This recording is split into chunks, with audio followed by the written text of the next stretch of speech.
Good evening, one and all. Welcome to the latest episode of Dystopia. On my left eye, this is the Brews at 10. I'm your host, Lefty. How are you doing tonight?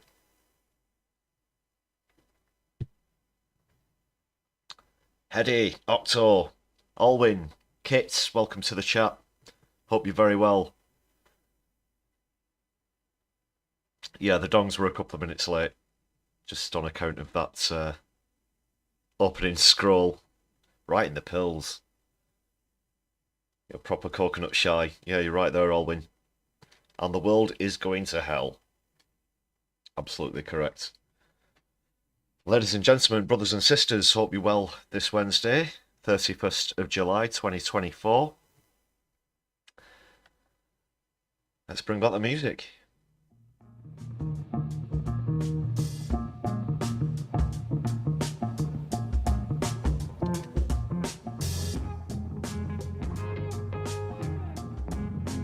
Yeah, I'll have the latest on that situation in Southport. Unfortunately, there've been far right, I want to say demonstrations, it's riots and thuggery really, but that's been cropping up in London and Hartlepool. This is ongoing. Some of this is breaking news as I'm coming to you live tonight, so I'll be keeping you up to speed with the latest on that, as well as the reaction to that tragedy in Southport that the right wing have jumped on. Also the latest in the wider world. Things look almost certain. They look certain to be set to escalate in the Middle East at the moment. There have been further assassinations by Israel. This time the leader of Hamas has been assassinated.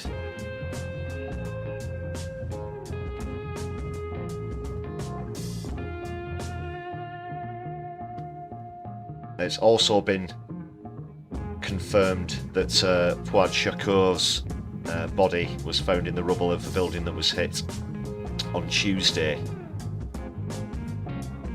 That was in Syria. Sorry, in Lebanon. So many countries are being dragged into this now. It's getting Getting even tenser. Brews at tense. So let us know how you're doing in the chat. Are you joining me with a cup of Solidari-tea tonight? If you're not subscribed already, please do so. You can join others in the chat just 60 seconds later, and don't forget to hit the thumbs up button to help the stream reach a wider audience. But things really are getting scary at this point. A few things have become apparent as well. Should we say certain trips abroad by certain political leaders and delegates. We're having a look at that, as well as a few other stories as well here on My Left Eye. Thanks a lot for being with me tonight. You're all very welcome here.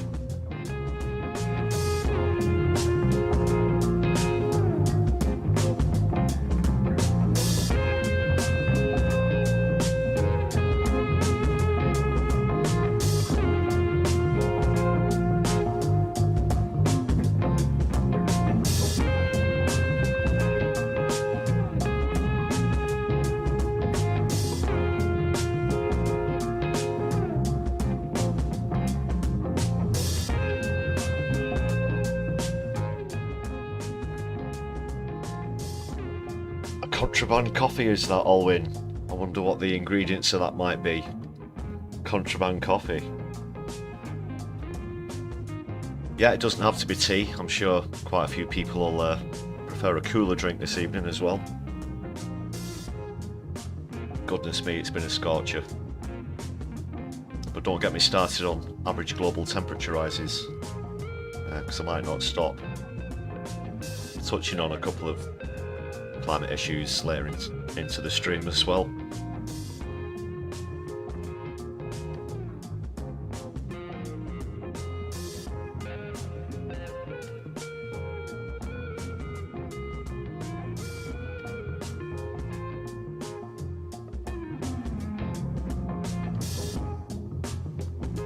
I've updated the members list as well. For anyone who's considering supporting the channel with a membership, you can do so for just 99p.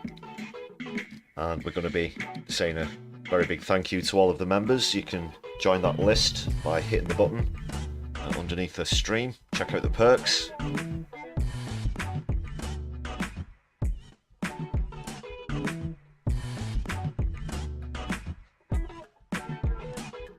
If you're watching on a replay as well, please do add a comment. I'll try and keep up with as many as I can. Super chat is also open if you want to use that to raise a particular point, or you've got a pertinent question. Please do consider using super chats, and also super thanks if you're watching back later.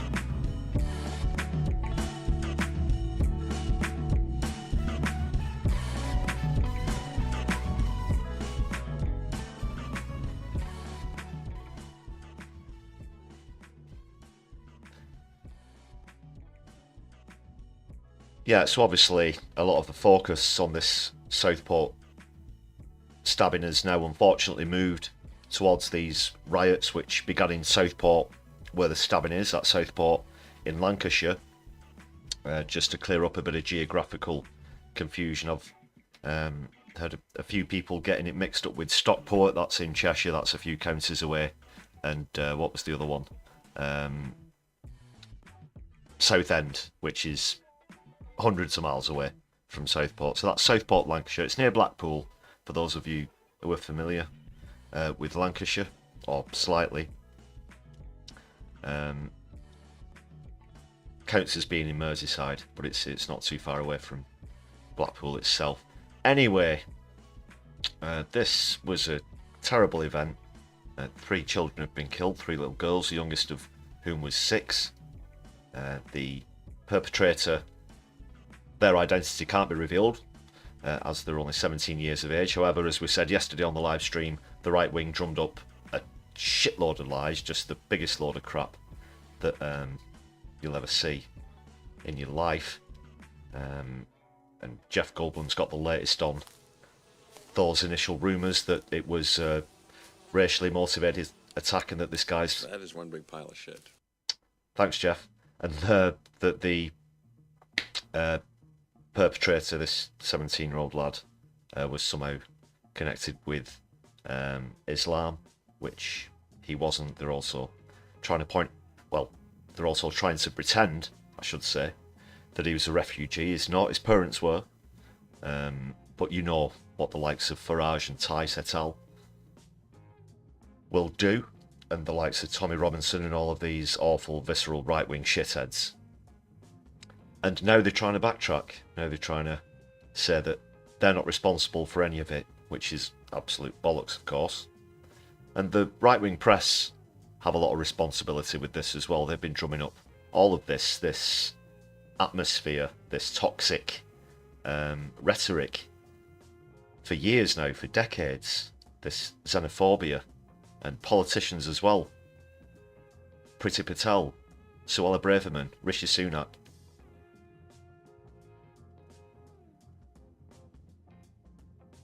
So a lot of people bear responsibility for the aftermath of this, and essentially, I'm sure you know by now, a bunch of far-right goons got together and attacked a mosque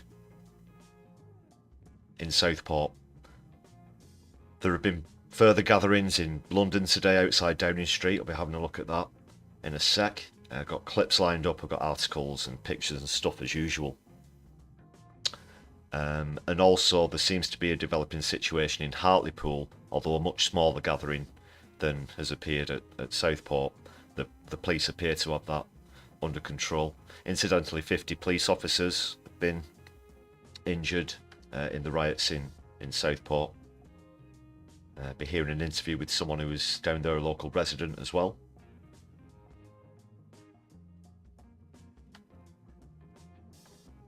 So it's spreading, and it's spreading quick, and we need to put a lid on this as soon as we can, because this is just basically, it's football hooliganism, and trying to,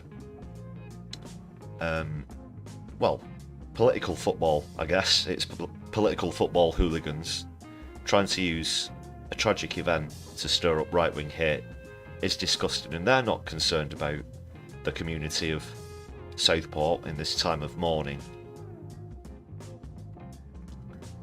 They're all running along to the dog whistles that have been blown by the likes of Farage,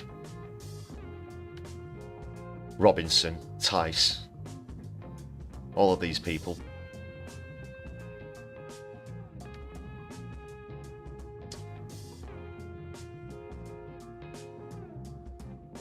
So in the last 24 hours, yeah, it's been popping up in other towns and cities. Pretty scary stuff. You know, you can hardly believe it. You gotta be fucking kidding. And this is modern Britain now. And the wider world's going to pieces as well. Right, I've got some stuff lined up. I'm going to stick with this Southport story before I go on to the situation in the Middle East. But first of all, as always, a massive thanks to all of our members here on My Left Eye. Bring up the members scroll. If you can see your name there, thanks a lot for supporting the channel. Also, extra mega thanks to people who have gifted memberships recently. I picked up a few new members on yesterday's live stream. Hedy, thanks a lot for that. And as I said, you can join this list of wonderful people in Solidari-tea for just 99 English pence.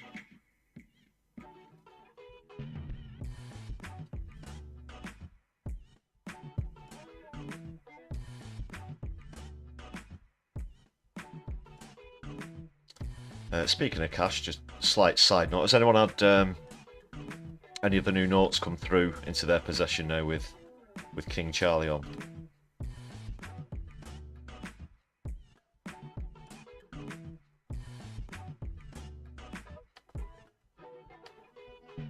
Yeah, I think I got my first one the other day, and I didn't even notice until I came to spend it. I didn't notice it had been given me in change or by the machine or whatever.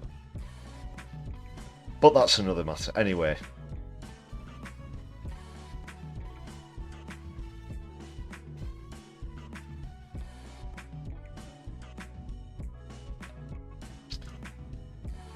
So just another look at the head and bollocks clip there. This. Oh yes. Take that, fascist. Oh, it's a double. It gets one in the front and in the back at the same time.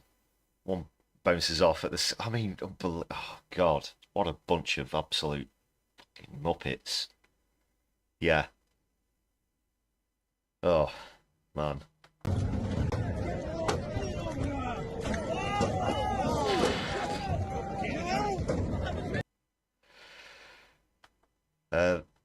The guy's name's been revealed. Sorry, it's escaped me off the top of my head. I remember seeing someone posting on Twitter earlier that they were aware of his identity, and now apparently the name has come out, been released. So I think he's going to find himself the subject of many a meme and GIF in the near future. Keep an eye out for those. So I'll come on to a few more details about what happened in Southport just after another quick clip here. This is what happened at Downing Street earlier today. And again, it's just more thuggery. What has this got to do with those 3 poor girls in Southport? They're just using it as an excuse to get pissed, to get coked up. They wave the Union flags. They wave the St. George flags. They line up and piss in the street. Some of them will get arrested. They make an absolute mess. They chant far-right rhetoric. And it's disgusting. This isn't proper. This isn't protest. This isn't proper protest. This is nothing short of thuggery.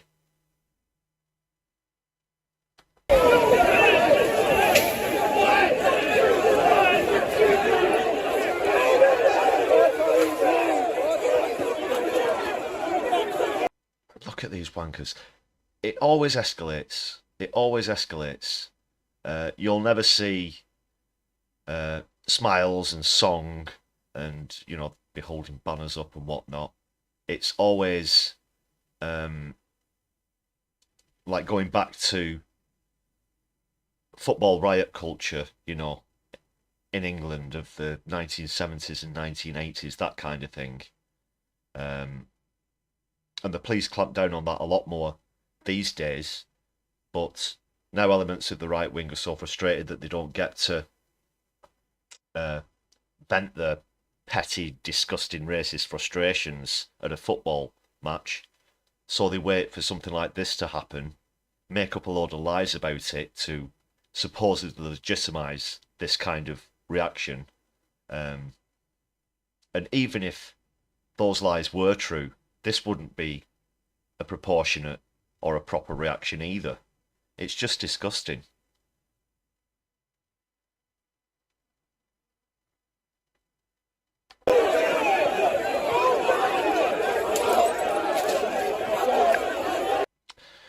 And another interesting factor is, speaking of racist chants, etc., they were heard to be shouting things like "stop the boats."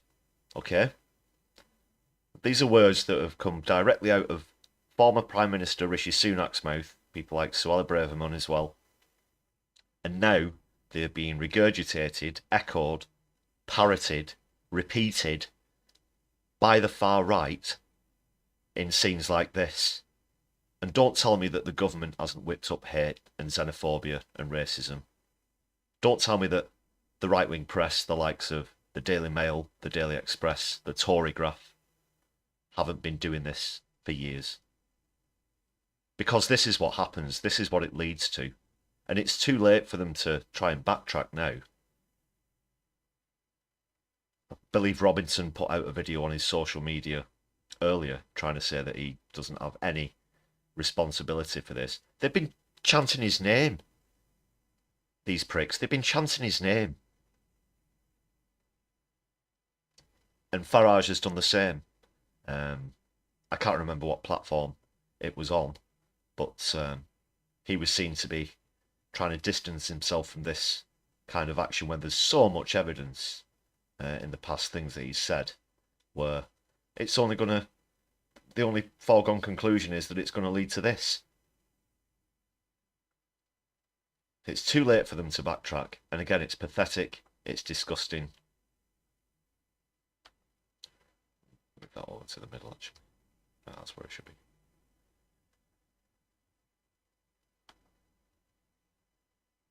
And I hope that mainstream media do hold him to account when he tries to renege on these things that he's said in the past.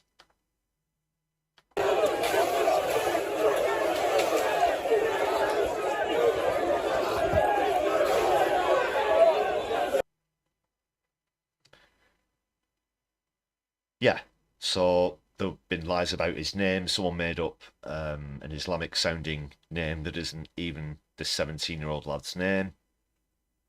They tried to say that he was a refugee. He wasn't, but his parents were. Rishi Sunak's parents were. Suella Braverman's parents were. And that's one of the saddest and sickest things about all of this, is that descendants of migrants have ended up just second generation. You know, we're not talking about ancient ancestry. Of course, we live on an island. You know, we all came from somewhere. To see second generation migrants stirring up such xenophobia is just so tragic. It's just so tragic that it leads to this. So this needs rooting out, root and stem. It's got to go. It's got to go.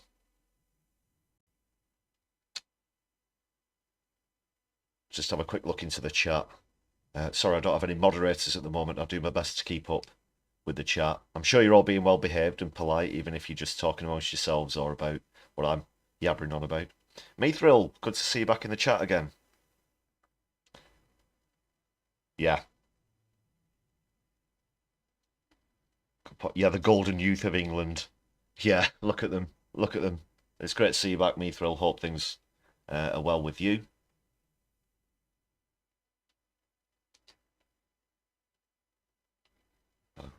Sorry, Octo, I just saw your comment earlier as well about Badenoch and Braverman. God. That's an enduring image, if ever there was one. Absolutely. Goodness me.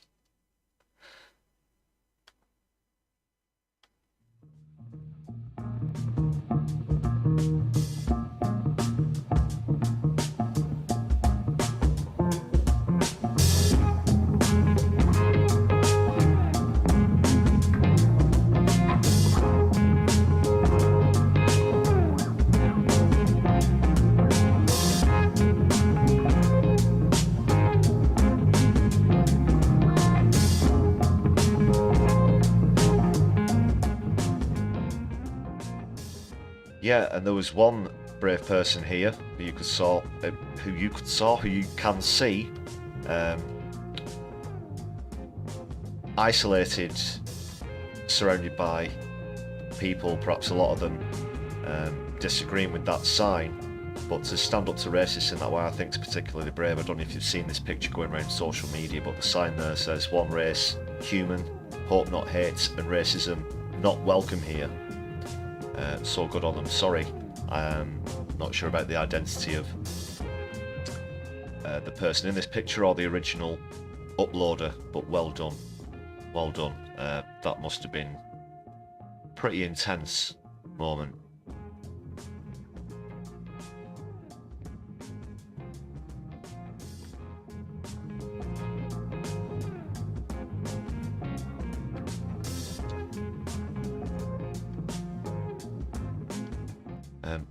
Yeah, it's actually pretty good that PMQs wasn't on today. Just to remind you all, that's not going to be coming up or anything, because there wasn't one. Otherwise, this would turn into a pretty long live stream. There's so much going on. I'm trying to keep my eye on these ongoing situations as I'm with you tonight on the live stream as well. That situation in Hartlepool. If I do spot anything, I will of course bring it to you live while we're here on the stream. For now, I just quickly want to go over the sort of aftermath, as it were, of what happened in Southport. There was an interview today on LBC, Nick Ferrari's show, King Gammon himself. Someone who was down there in the midst of it, and I'm going to play that. I'm going to play the interview, and then just part way through I'm going to show you some footage that I came across that someone has uploaded, a local resident walking around the streets of Southport near where this vicious and vile racist riot happened yesterday, which has injured 50 police officers, and wait till you see the state of the place afterwards. But there is hope, and we've seen some great community spirit in the aftermath of this as well, that I'm going to be talking about, as well as the individual in this picture here. There were also a group of people who immediately came together and started to rebuild walls of the mosque that had been destroyed. So I'll be having a look at that as well, including an interview with one of the builders who decided to go down there. So this is LBC with Nick Ferrari from earlier today, I believe.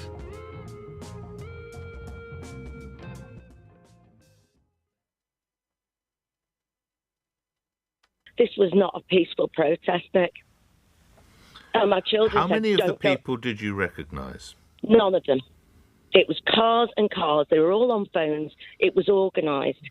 I then, rather stupidly on my part, went down to see what was going on. I was in the middle of it. There were bricks going over my head.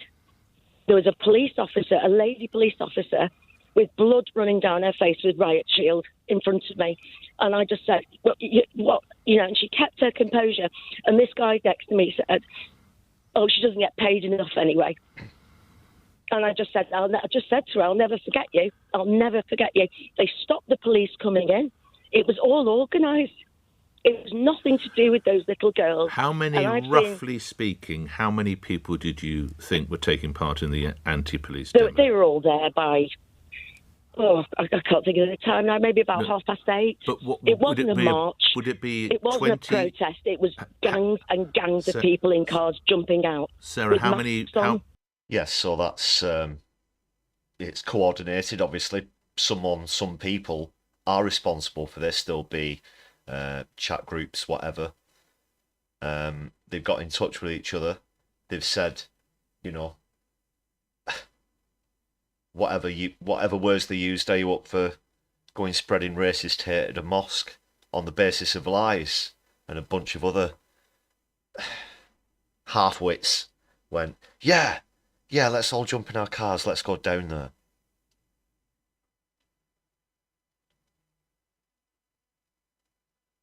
Becca, thanks for joining us in the chat. Great to see you this evening. Yeah, hit the notification bell. Then you don't miss out on when we're coming on live. I try and post in the community as much as I can when stuff's coming up. Also, just as a reminder, a couple of people have said that they've not been getting notifications. That's out of my hands, I'm afraid. YouTube is what it is.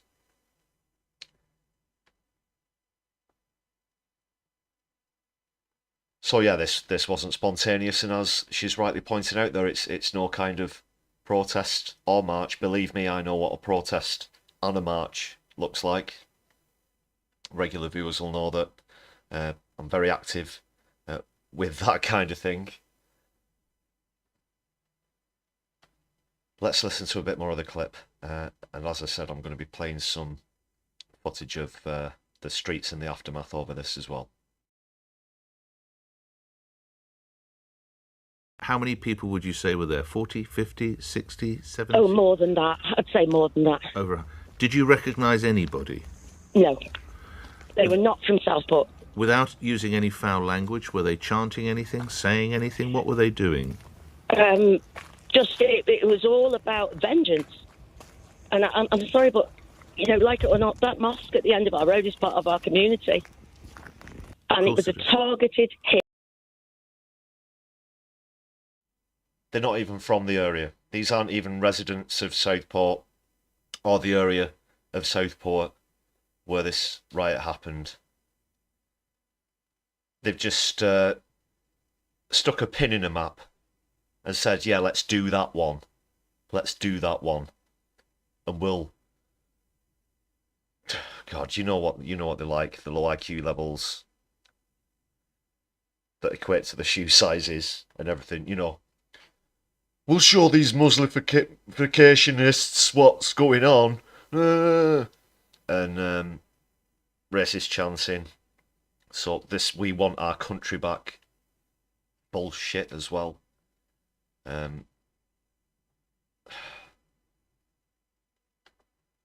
It's embarrassing. It's embarrassing to know that you come from the same country as these people do, or in fact that this has happened in the Northwest.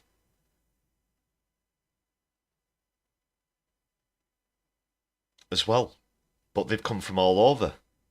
They've come from all over, like some sort of football away day, like if they were playing at Leeds and they want to go for a ruck. You know what I mean? So they just stuck that pin in the map. Gone. Oh, there's a mosque. This mosque has nothing to do with what happened to those little girls. There's nobody who attends that mosque who's connected to it in any way. If anything, the attendees of that mosque would have been in shock about what had happened in their community as much as anybody else. On that mosque, it was nothing to do with those little girls. And now, thankfully, I've walked to work this morning, and there are people in our community with brushes cleaning up that street from last night. And after the paramedics and the police helped so much yesterday, to then attack them it's just too close to home. It really is.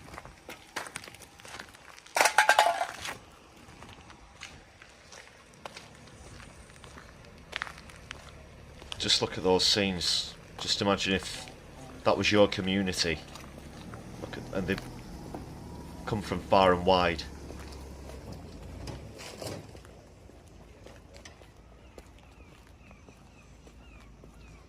You can hear the gulls,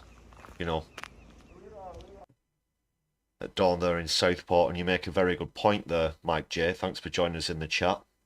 The assailant did come from Wales. He wasn't from Southport. He was born in Wales as well. He is Welsh. He is British.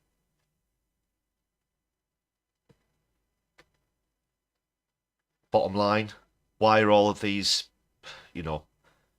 sometimes I have to show a bit of restraint in the kind of language you want to use. I drop the old F-bomb every now and then as I'm reacting to things. But these absolute fuckholes have just literally done all of this because they've heard a rumour that the lad who did it isn't white and has something to do with Islam. He's got nothing to do with Islam. And I'm disgusted to see this sort of thing happen in the country that I live, not too far away from where I'm from, in the 21st century. Hebrew Hammer, hello from Texas. Well, got a bit of an international audience here this evening. Yeah, let us know if you join us from outside of the UK. Where was I? I was on one then. I was on a rant. One sec. Just a quick sip of Solidari-tea first before I move on to something. Something about this that's a little bit more uplifting, the community spirit side of it, in a positive way. As I said, you might be familiar with this. You might have seen this going around your Twitter. Always Twitter, never X. It's a fella called Tony Hill, and he's part of this team who came in to rebuild the wall at the mosque. And there was an interview from him, credit to the original poster. Sorry, forgot to make a note of their name. I will look it up and I'll put the credit in the description for this live stream as well. But this fella, Tony Hill, is showing some really great community spirit here. Straight away, the community come together, start to rebuild, and they show that resilience, and they show that overall, racism will not win as we see this sign again. One race, human, hope not hate. Racism, not welcome here. Absolutely. This is Tony Hill. What made you want to come out here today in this baking hot sun? Well, the thing is, you see it on the news and it doesn't make any sense. You've got a vigil down the road and then you've got this going on. Yeah. These have got nothing wrong, so, we spoke to the company. Apologies for the sound levels. The interview is a little loud compared to Tony. I've tried to do my best with the sound levels here. That we worked for and they were coming down, so we just joined them. So, and then, just try and get it done before someone makes a mess again. No one deserved it, did they?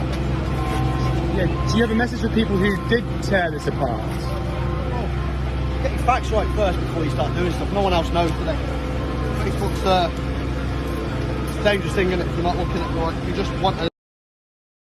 It is, and it's been allowed to happen, and we've seen, a lot of powerful and influential people have, thrown their 2 cents into this and been on the wrong side of it. Elon Musk, for example, the way that these things go around, wasn't it? Bloody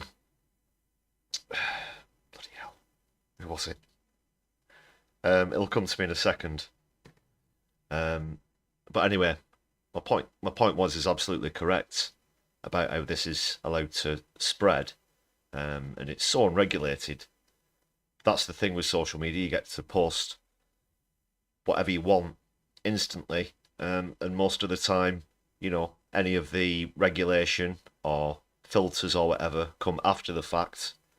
But by that point, so many people could have seen it and fallen for it. Some of them are already racist and they're just looking for any excuse anyway, as well. But to see such powerful and influential people stirring up racist hate is something we should all be worried about, I think. Agenda. Make sure you get it right first, to be honest. But yeah, it's just no need. Just a community, innit? You can tell why it's a community just looking at everybody here. Everybody's quite diverse, so... Yeah, good point. You can tell it's a community because of everybody there and how diverse it is. And I'll tell you this, and I'll say it to Farage's face as I would Tice's, Robinson's, any of them, Trump. I would take 100 refugees before I'd take one of these thick-headed, racist idiots. These are the people who need booting out of our country, not people who have come under such toil from war from around the world. Wars that we've probably been complicit in. No, I'm not having that. I would take 100 refugees before I'd take even one of these idiots. Yeah, it's not good. And do you reckon you'll get it done today? I don't want to put any pressure on you. I'm hoping to get it done in the next few hours, to be honest. Just in case anybody comes again, I want it in place. So, yeah, hopefully in a few hours should be close to being done. Well, good on him and good on them. That's really great. Community spirit, you can see.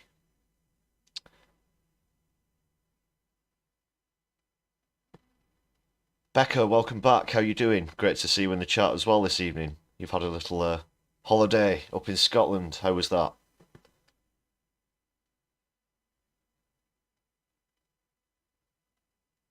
Mike J, yeah, you make a good point there. This is some sort of proxy battle that Southport itself has been drawn into. The stabber not being from the area, and then these other thugs coming, looking for a fight, causing violence, vandalism, again from all over the place. And Southport as a town, as a community, just want to... I'm sure that the families are appalled at this. I'm sure that the families of these 3 girls are absolutely appalled at what has happened in the name of their children. And rightly so as well. And they just want to mourn at this time.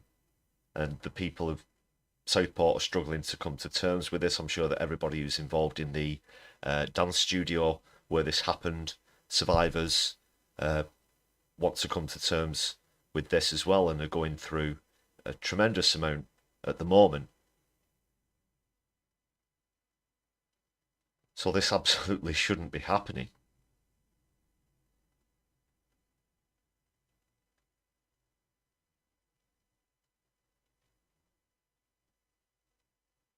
Just having a quick look at the chat again. Glad you enjoyed Scotland, Becca. Yeah, we could do with a touch rain here today just to clear the air a bit, you know. I think it's record temperatures again. But welcome back. Welcome back to England. Yeah. Oh, things have gotten so much better since you were away. Tongue in cheek.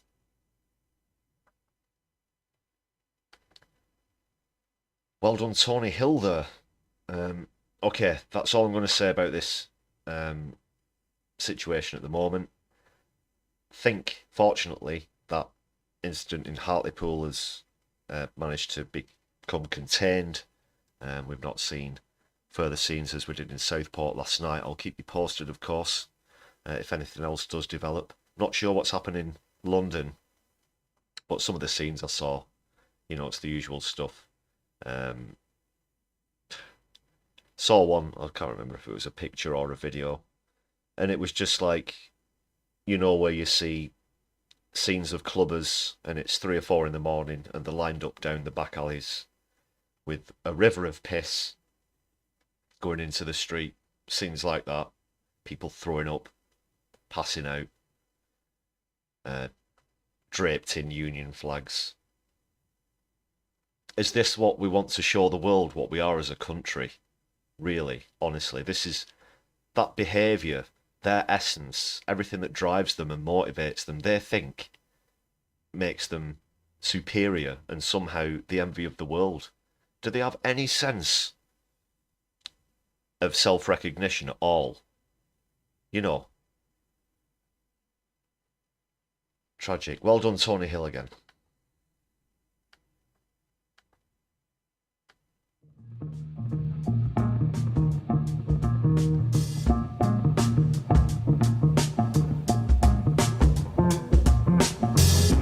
Octo, you're just up the road from Hartlepool.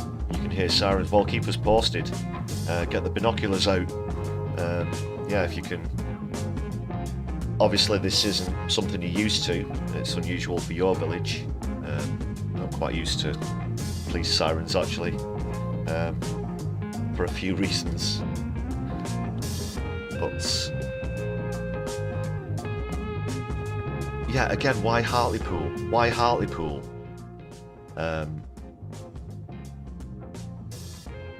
What was an awful triple murder at a dance studio in Southport got to do with Hartlepool?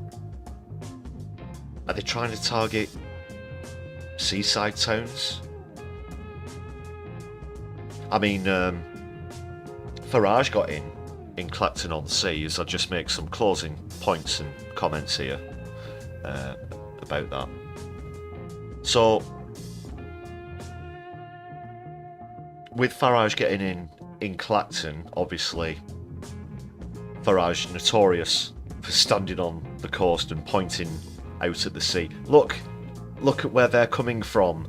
The people. It's not the Tories or the government who are putting a burden on you. It is these small numbers of refugees who are just trying to escape persecution and war that we probably had a part in.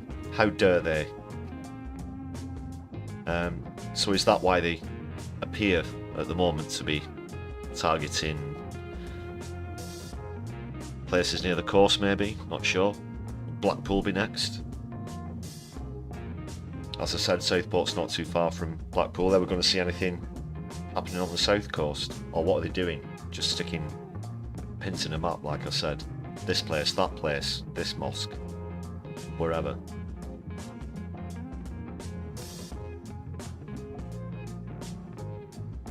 Maybe there's more cocaine on the coast. That's probably why, Becca. Yeah, they were on too much of the old Colombian marching powder there. Not something I partake in myself, I'm glad to say. But it's pretty evident that a fair proportion of this kind of crowd generally are.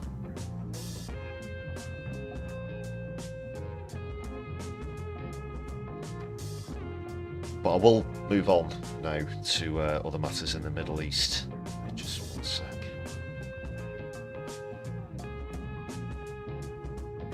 Just chat amongst yourselves for a couple of moments. I just want to make sure I've got everything lined up and in order.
Now then, moving on.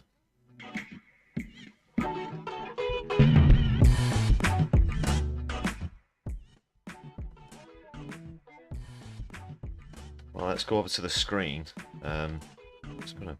Let's take the background music with us. One sec. Sorry to have to do this in real time, but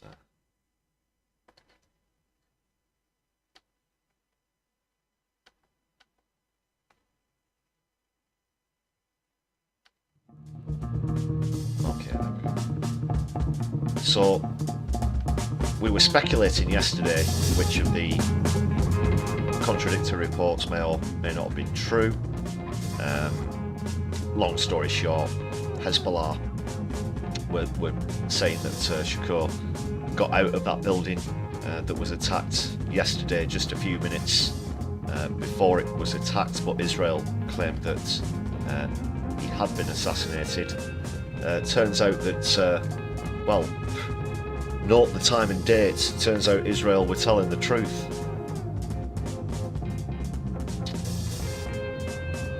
So that's been confirmed, as well as the leader of Hamas. There have been promises made today of retaliation. Well, what's the best way to condense how things led up to this? So there was a Hezbollah attack on Golem Heights, which is Israeli occupied in Syria, at the weekend. And 12 civilians were killed there, although Hezbollah claimed responsibility for some of the attacks. They denied some of the others. Israel then retaliated by attacking Beirut, the capital of Lebanon, and then that is where Fuad Shakur appears to have been assassinated. And now today, hope you're keeping up with all this, and then today the Hamas leader has been taken out in another attack on Iran, on Iranian territory. So now Iran again are drawn further into this. Let's go through a couple of details. I won't read through the full article. That's just the building that Israel targeted in Beirut that was almost completely destroyed. As well as the Hezbollah leader, it was also confirmed that someone else was killed and there were at least 12 people injured.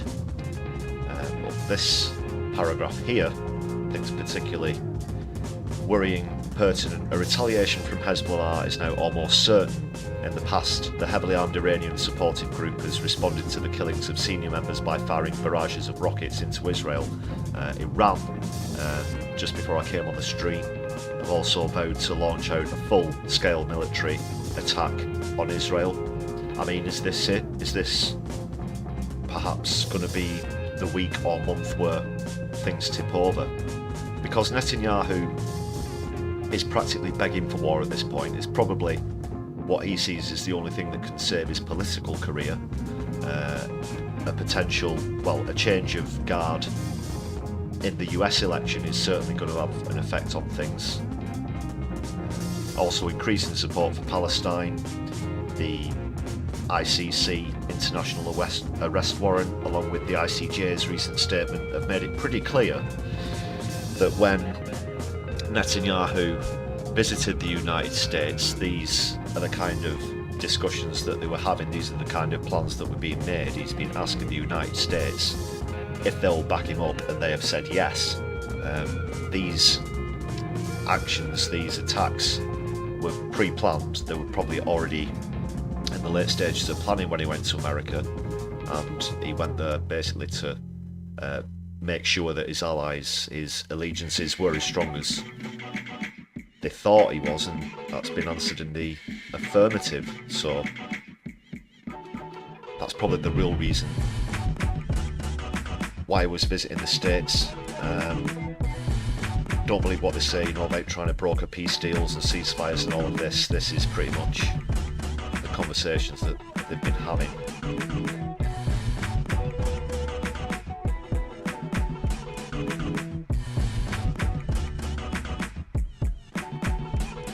So yeah, there is a second front. This is on the border of Israel and Lebanon. Been several attacks since October the 7th. And I want to talk a little bit about the media's role in this, in particular the BBC. I know I am reading a few elements from this article here, but I want to show you an interview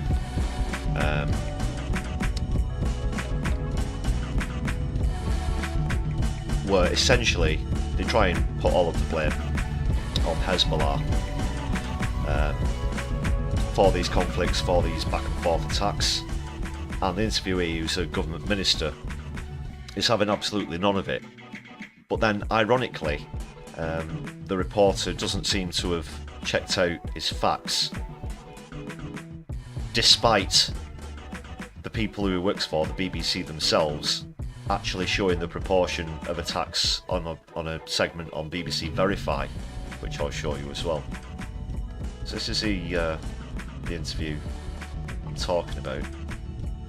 We'll just go back to the clips.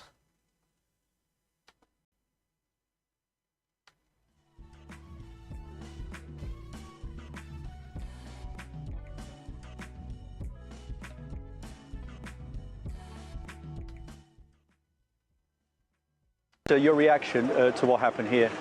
My reaction is to stand in solidarity with our Lebanese citizens, those who fell victims and their families of this savage attack by the Israelis that is uncalled for, and everything that is required for them is to execute the international resolutions, especially the Security Council's decision, backed by everybody in the international arena, to cease fire Hezbollah now. has been attacking Israel, right? There has been how do I say, a wasting of time. So it doesn't matter. So this is, as I said, a government minister. Whatever he says, the interviewer, I'm not familiar with his name, comes back with his, but it's Hezbollah. Hezbollah are just carrying out all of the attacks, right? Right? Complete ignorance about the actual proportion of attacks between Hezbollah and Israel, or Lebanon and Israel, however you want to put that. Hezbollah, of course, have a presence in Syria also, but the minister's having none of it. By the Israeli government vis-à-vis the execution and the implementation of the international resolutions, including the Security Council resolution. It's Hezbollah that's been attacking Israel, right? You have to look. That's 3 times now. That's 3 times. But it's Hezbollah that's been attacking Israel, right? I mean, get your facts straight, cloth ears. At at it as a defense. In a sense, what is required and what has been officially stated is a decision, international community saying to Israel to stop the hostilities. And look at them now attacking again and inside Beirut. So who is in breach today of the international resolutions? It is the government of Israel. But Hezbollah is in southern Lebanon near the border, so this is in breach of the UN resolution 1701. Hezbollah is part and parcel. If you want to talk about United Nations resolutions, my friend, if you want to talk about international law, the breaking of international law, then why are you all of a sudden fixated on Hezbollah or Lebanon, and turning a blind eye to Israel, who've been breaking resolutions for decades, and under international law are carrying out an occupation and an apartheid? What is wrong with this guy?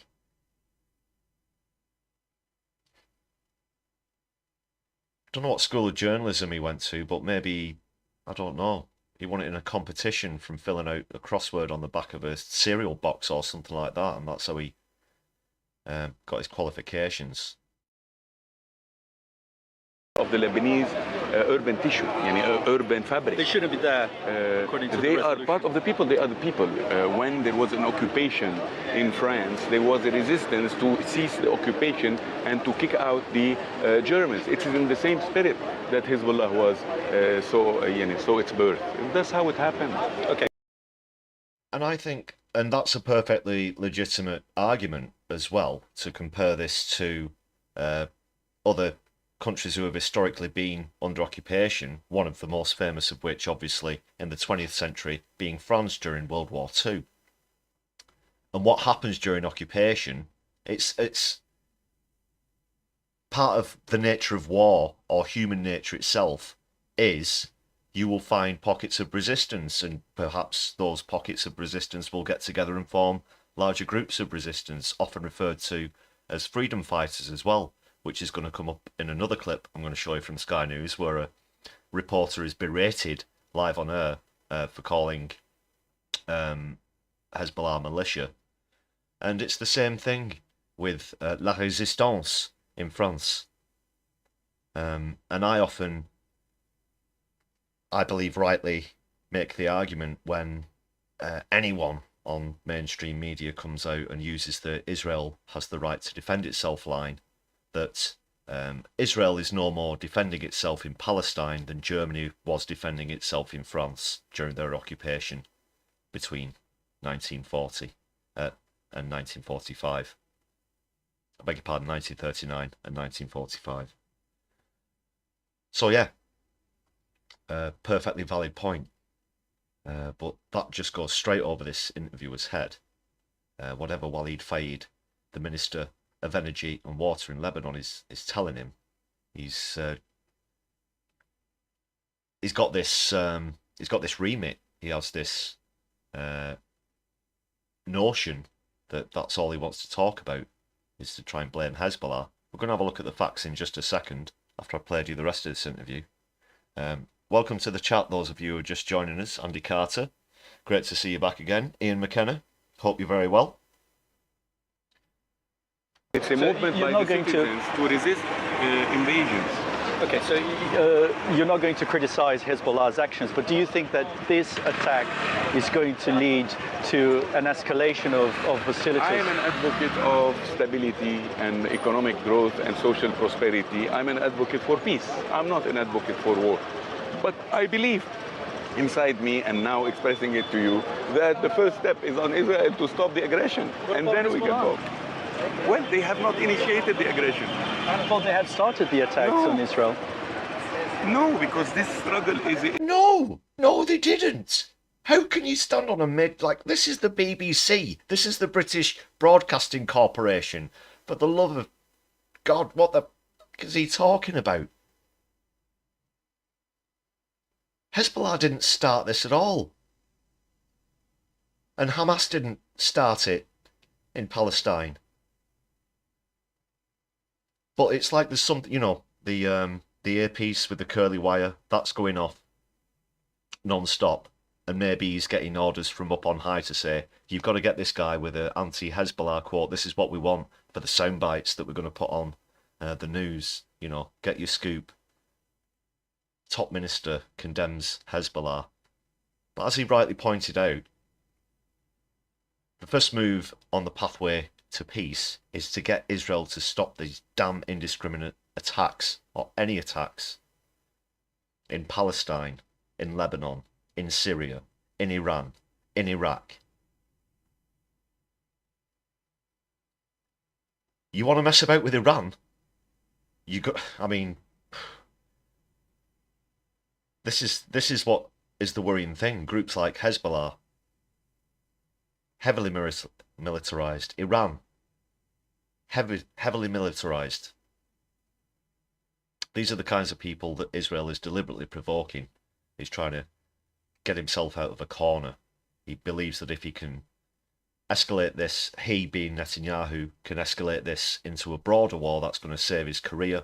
His domestic popularity is sinking further and further. About 65-70% of Israelis want him out for various reasons. He's also internationally isolated and loathed. He's declared that he doesn't care what courts say. He's openly declared that he wants war. And he thinks that that'll be the game changer for him. Because if everybody's kicking the crap out of everybody else, perhaps that'll make him look not as bad. Such a warped and twisted mindset, I know it is. But this is what you get with genocidal mania. And I'm sure that America, as much as they might come out and try and say that they want things to de-escalate, would love it. Would love it. They'd be rubbing their hands together.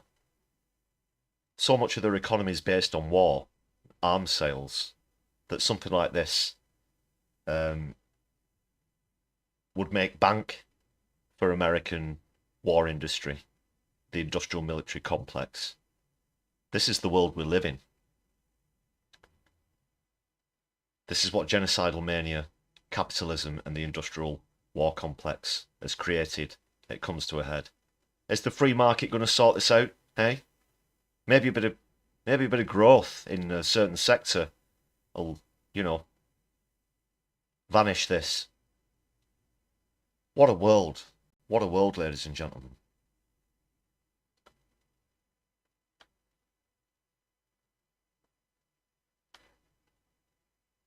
But these are the facts. I'm going to go through those with you now. Just bear with me one sec.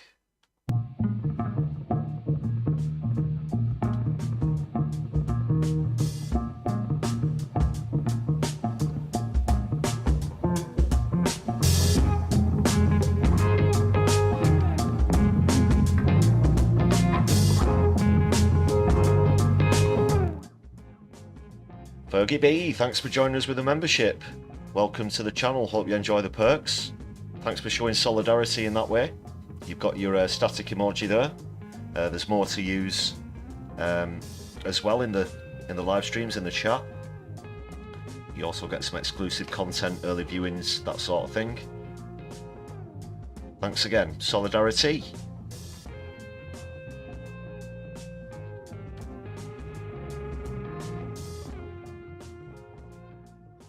And of course, your name will duly be added to the list of incredible members. You'll be seeing that on upcoming videos and live streams, of course.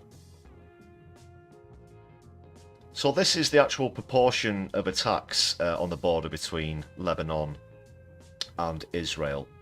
I caught the interviewer out at least 3 times trying to say that Hezbollah has started this, and Hezbollah is mostly responsible for this. I'm not sure if you how close you think this might be statistically, but these are the facts.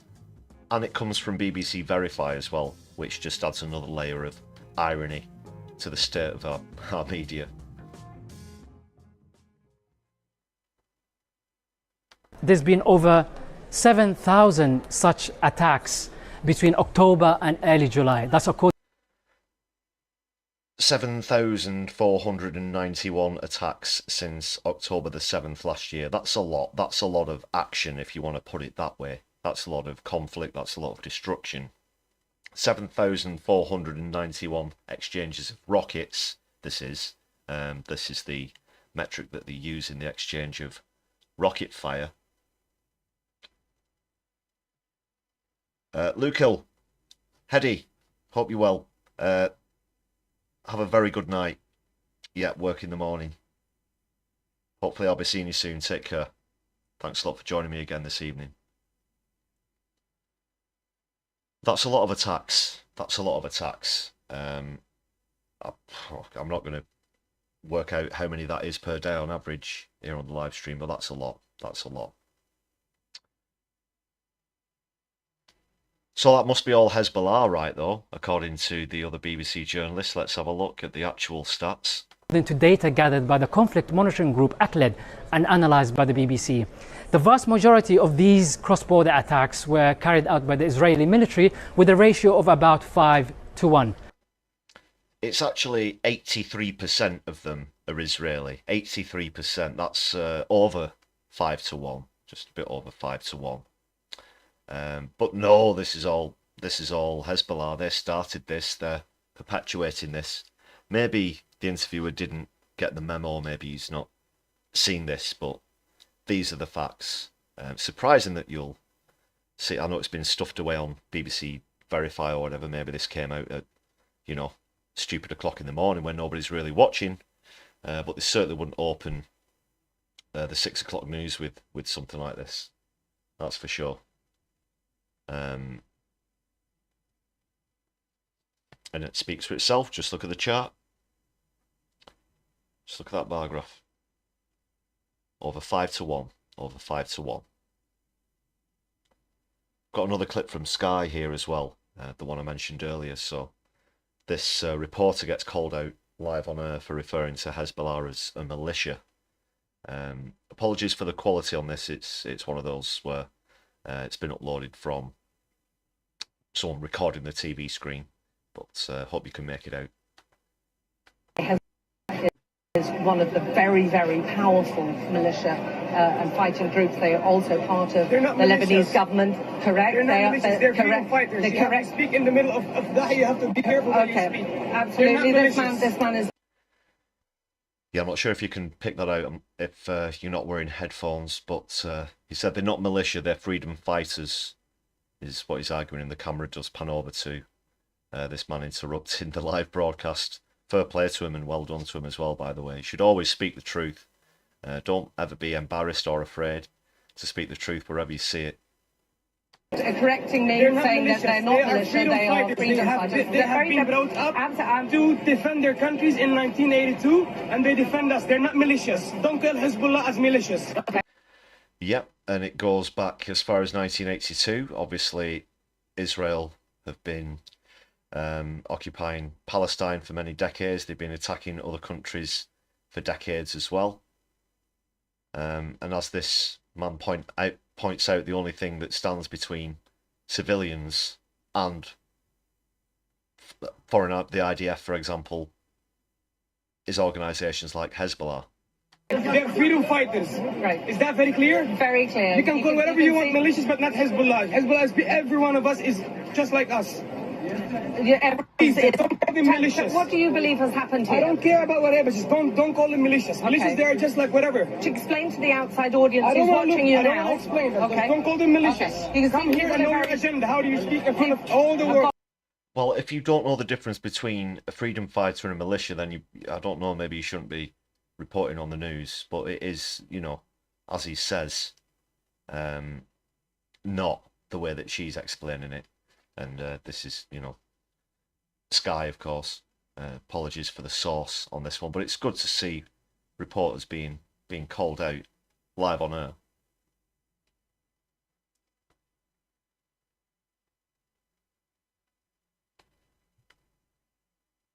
I'm just keeping up with the chat. Okay, what's happening here?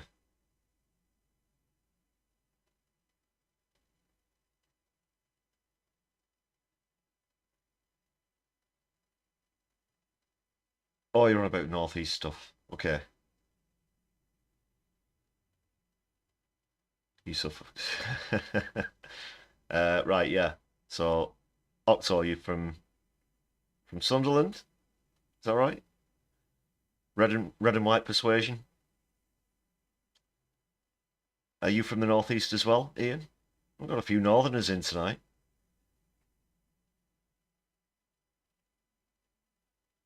Peter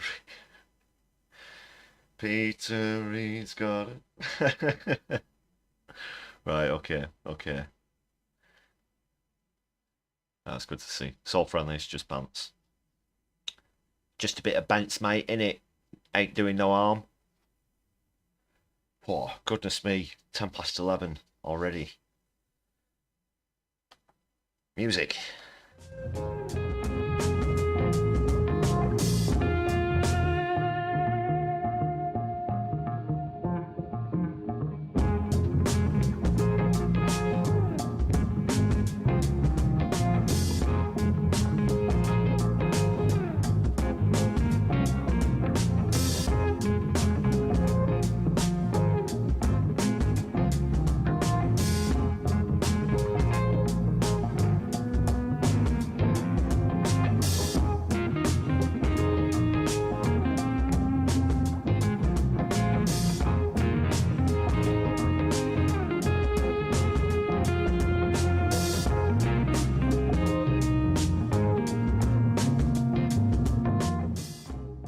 Okay, folks, I did have a couple of other tidbits that I was going to go through tonight, but the hour is drawing late. It's not any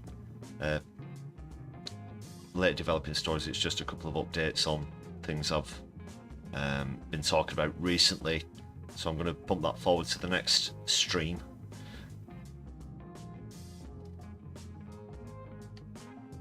Of course, do want to give a shout out to the members there.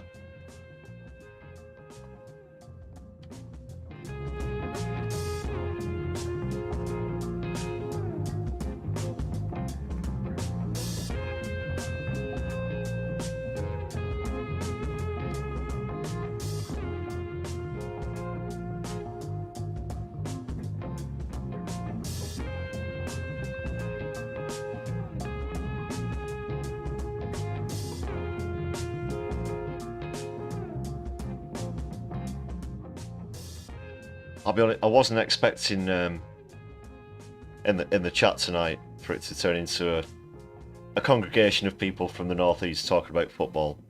But there you go, you're free to talk amongst yourselves however you will, of course.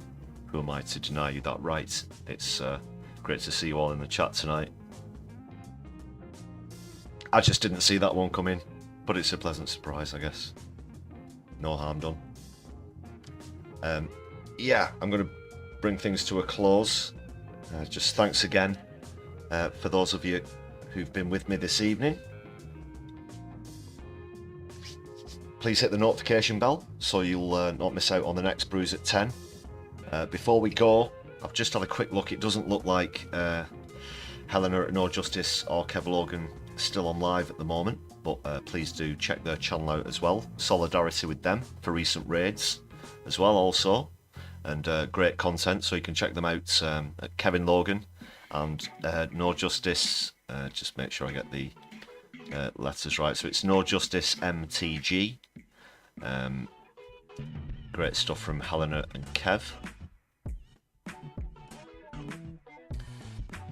And if you're not familiar with them, sorry, just to point out, they do have separate YouTube and Twitch channels, but they do often collaborate. And you'll see them together chatting on streams, and you might see myself and some of the other people from this evening there as well, so please do join us there as well as here.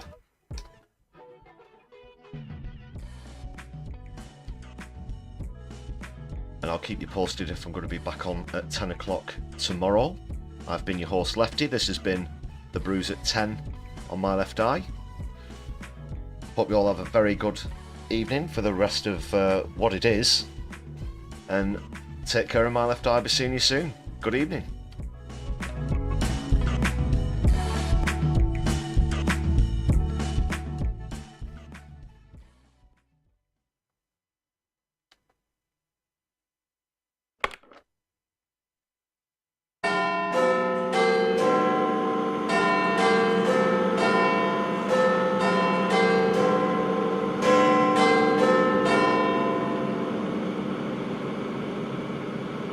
Solidari-tea. Good night, folks.